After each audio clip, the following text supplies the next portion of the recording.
School আছে, ক্লাসঘর আছে, রয়েছে কম্পিউটারও, কিন্তু সেগুলোর অধিকাংশই নেহাত একটি বাক্স মাত্র, সচল নয়, দীর্ঘদিন ধরেই খারাপ হয়ে পড়ে রয়েছে।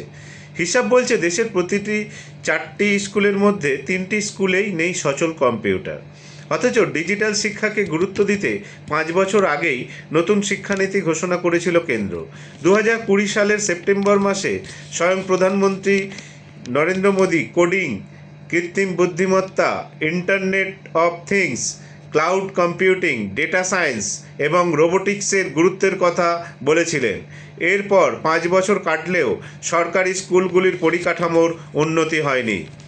2025-26 সালে দেশে স্বীকৃত স্কুলের সংখ্যা 14,66,682। এর মধ্যে সরকারি স্কুল 10,05,245টি। Union district information system for education report বলছে এই সরকারি স্কুলগুলির মধ্যে মাত্র 2,56,165টি স্কুলে সচল ডেস্কটপ কম্পিউটার রয়েছে। অন্যদিকে বেসরকারির মধ্যে 2,15,889টি স্কুলে সচল কম্পিউটার রয়েছে। বড় রাজ্যগুলির মধ্যে উত্তরপ্রদেশের পরিস্থিতি বিশেষভাবে উদ্বেগজনক। 2025-26 সালের হিসাবে ওই রাজ্যের সরকারি স্কুলগুলির সংখ্যা 1,37,103। এর মধ্যে মাত্র 8,821টি স্কুলে সচল ডেস্কটপ রয়েছে। মধ্যপ্রদেশে 91,199টি সরকারি স্কুলের মধ্যে 6,972টিতেই সচল কম্পিউটার রয়েছে। বিহারের পরিস্থিতি খুব একটা ভালো নয়।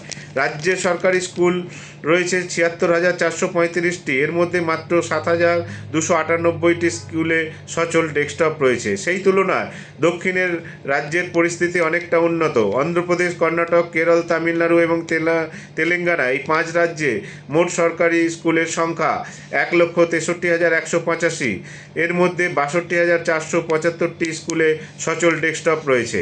অন্যদিকে কেন্দ্রশাসিত অঞ্চল বাদে বাকি 23টি রাজ্যে মোট সরকারি স্কুল রয়েছে 8,18,595টি। এর মধ্যে 1,85,918টি স্কুলে সচল ডেস্কটপ রয়েছে।